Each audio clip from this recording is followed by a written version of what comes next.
the moment, the legitimacy of AI is currently under scrutiny, and for interest purposes, I'm going to make a recipe through AI, ChatGPT to be exact. I don't know how this is going to go, and I don't know how good it's going to be, but we'll find out. I'm going to aim for something that is completely unique. Now, let's move on to the computer. And yes, this is a bulb of garlic. Okay, so this is a different setup than what we used to. Like I just we're going to look up the AI now. This is my actual streaming setup where I stream games on Twitch and TikTok. If you look at O_no_Alana, that's where you'd find me on those. I don't really condone AI in certain situations, like creatively. It's got its time, it's got its place, it's just one of my things. With the parameters though, I am going to be giving it, has to be tasty, has to be cheap, has to be quick and easy, and it can't be something that's commonly made. So I'm going to ask ChatGPT now to please make me a recipe with those parameters, and we're going to go ahead with that and see what it comes out with, and make and shop for that now. So I'm going to get into it and go, please, always polite to AI just in case it takes over, make me a recipe that is cheap, tasty, what else is it, flavorful, gotta make a couple words, that is not flavorful, I mean Australian flavorful, and then what was the last one? The last one was not made commonly before or seen online often. Let's see what it makes. Ooh, challenge accepted. I like how it comes up with like it has a personality. It doesn't have personality. Apparently, I read up before that apparently the longer AI is around with humans, the dumber it gets. So what do we have? Spiced peanut lentil cakes with herb yogurt drizzle. Okay, that doesn't seem that's a lot of stuff. That doesn't seem too hard to make. Red lentils, water, onion, garlic, carrot, peanut, butter, always crunchy, always crunchy. Turmeric, chili flakes, salt, flour, breadcrumbs, oil, let's fry. I mean, doesn't seem too hard. Now, I'm going to see if I can find this online because I don't want to make it unless it has not been made before. Ooh, what's herbed? It says herbed. What's the herb? Plain yogurt, lemon, vinegar, fresh herbs. So it's pretty much copying these recipes. Okay, I think we should try again. Do it again, but make sure it hasn't been made before. Okay, savory sweet potato. Oh, cool. It's like even adding little notes. Cool, that's new. Pickled mustard seed fritters with black tea date sauce. Invented just for you. Unlikely to exist elsewhere. Okay, now we're getting onto something. This, I don't know if I feel like I'm comfortable with this. It sounds kind of weird. Like black tea date sauce? What's like in the tea date sauce? 2 tea bags, cup of water, tried dates, soy sauce. So it's like a sweet sauce. I mean, it could be really nice, or it could be terrible. Wow, it comes up even like cost estimate. Perfect. We'll save that for later. And let's go buy the stuff. Let's see how it works out, I guess. Now, if you can't tell, I printed out the recipe for the legitimacy of it to make it seem more real than just an AI recipe. After a lot of debate, because my friend Bree went with me, we realized that the pickled mustard seeds was in fact just a jar of whole grain mustard seeds. Like you can make it if you want to, and follow the steps there. But I just got a jar because to me, I read it and I'm like, that's literally just a jar of mustard seeds. Like I can buy that, spend less time doing it, and so on. But like the recipe seems like it's good enough. As I said to AI, we're gonna find out how good or bad this is. I don't believe that AI is the best or should be the best for any kind of form, but we're finding out what it can do, at least with recipes. So if you're going to make the seeded mustard part of this recipe, I'll read it out to you because, well, I gotta tell you exactly the ingredients. It will be on my website down below. And also, if I recommend this or not, I'll tell you at the end of this. But it's 2 tablespoons of yellow seeded mustard seeds, 1/4 cup of water, 2 teaspoons of vinegar, 1 teaspoon of sugar, a pinch of salt.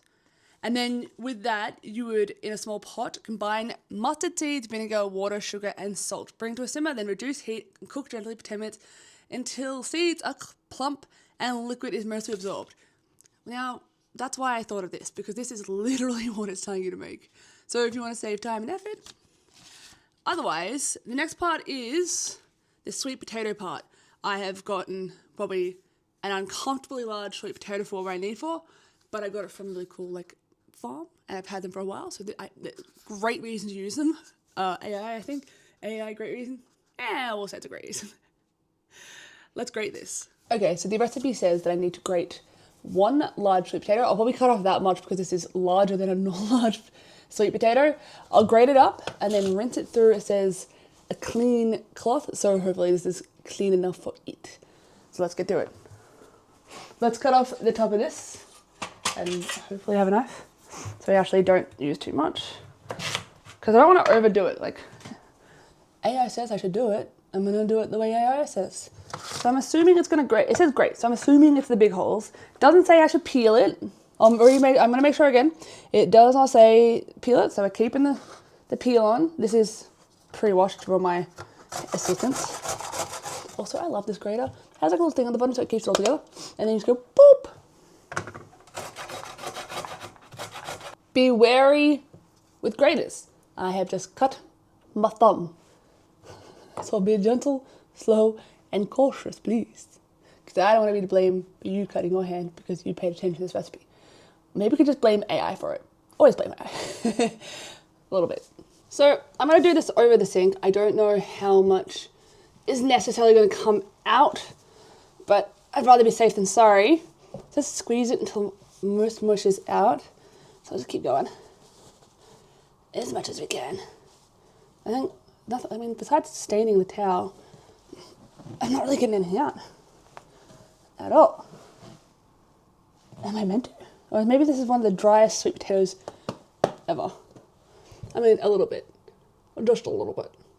Now, 1 small onion to 1 large sweet potato seems a little bit of a weird ratio so far. I probably put at least 2 large onions into this to have a bit more of a mix and variety of flavour. But we're trusting it. We're going with it. We're hoping this works. I mean, it probably tastes good, just kind of ordinary. So with this recipe, I'm finding kind of a weird liquid problem, because we squeezed out the liquid from the sweet potato, and the only liquid it seems that we're putting back into it is the seeded mustards. And we're only putting about 2 tablespoons of flour in, so there's a little bit of a sticky, consistent problem so far. So I'm studying the recipe a little bit closer, just to make sure, and there is a bit of a liquid problem. Like most fritters, you generally chuck in an egg or something like that to help with the liquid form, not liquid, to the patties to form properly. But there's no extra liquids that I can find besides the seeded mustards. And I don't know if that will be enough liquid to stick all this together, or enough moisture, I should say, and the 2 tablespoons of flour. So I don't know if this will just become like a mess because it won't stick together or what. I'm expecting an egg to be somewhere in here, but nope. So we're going to put in about 1/2 teaspoon of ground coriander, which doesn't seem enough at all. I'm not about that. Like at all. Like that just seems too light on the ingredients.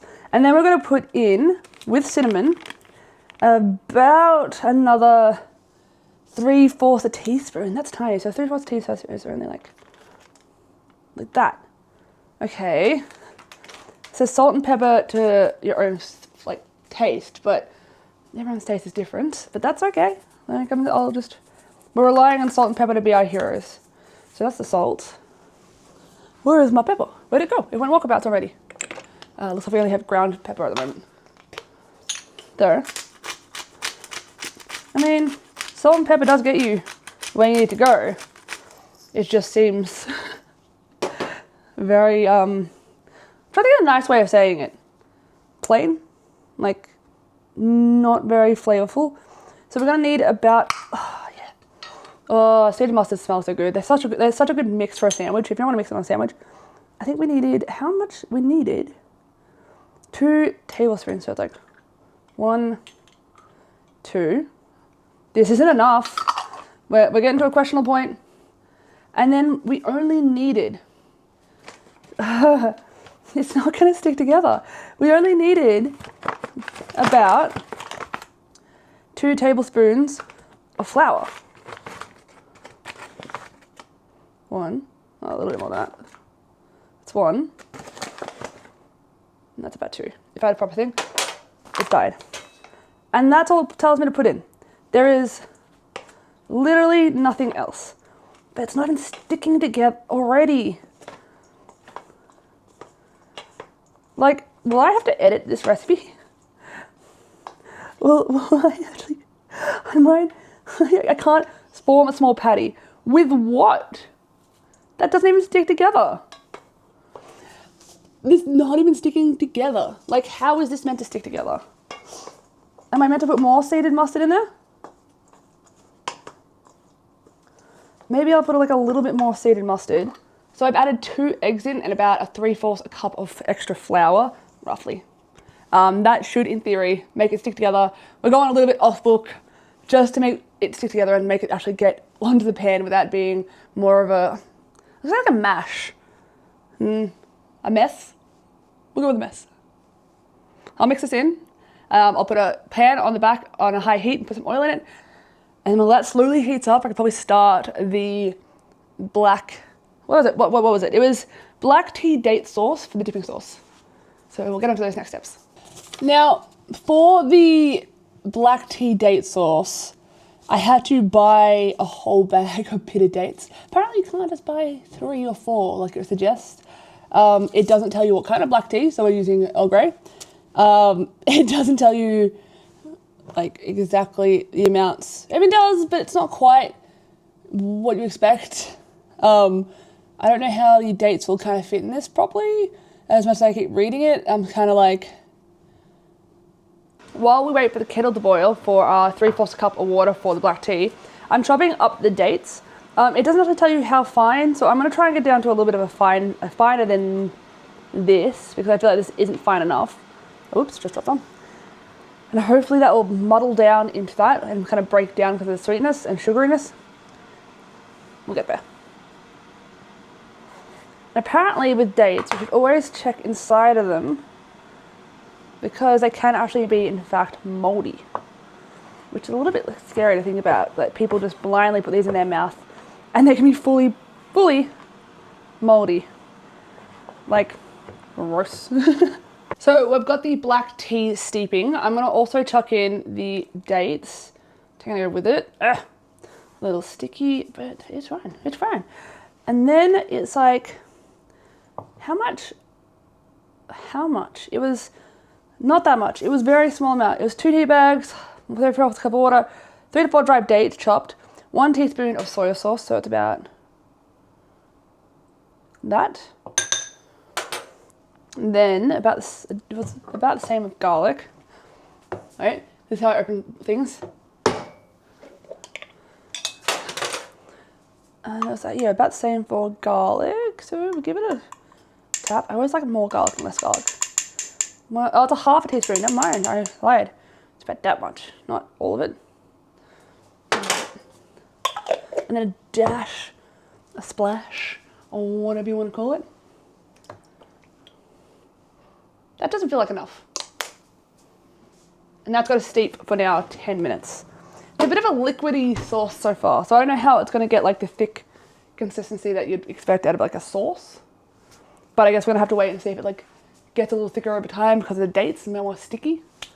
I've got the pan in the back heating up for the fritters, so while that's steeping for the next 10 minutes, I'm going to try and get through as many fritters as possible and cook them all.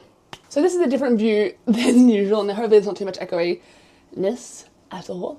But this is me balancing my expensive camera on 2 chopping boards, technically 3. Let's make some fritters. So with the eggs that I put in, it had eggs and the flour I put in, It has made them stickier, and hopefully they'll stay together when I actually cook them. So they're staying together now, and we'll see how it goes. So I'll see how many I can make out of this. I'm not making them massive because if someone likes them, they can have all of them and have them as a small snack instead of being an overbearing mouthful. It's a bit of a weird sentence, but you know, we go with it. So I've got a couple cooked, not all of them, they're rested on the stove, but I really wanted to try the, it doesn't look great, the date and soy sauce. Oh. It smells like roadkill. It's a bit that's really appetizing. It's like even muddled. Right. Nope.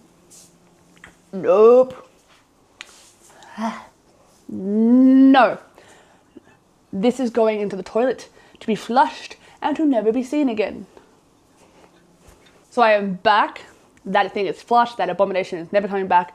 I will never suggest that. That is, I mean, maybe you can like it. Maybe it's your flavors, but nah. I've had to wash my mouth up a couple times. With the couple I've made here, I'm gonna at least try one. They do smell good. I think that's the thing, like, do smell good. They do taste good. I mean, they only came together because I added egg and flour, so they probably would not have come together otherwise. But they're horrible. Like, they're different. They're not horrible. They wouldn't be my go-to. I'd probably change a few things to them. Like, add a bit more different seasonings. They're a good base start, I guess. Which is surprising. But, like, what do you expect from AI? Once again, I don't actually approve of AI use exactly, depending what it's being used for. Especially because it's taking over a lot of creative jobs at the moment. And I do lots of art and stuff like that. But either way, thank you for watching.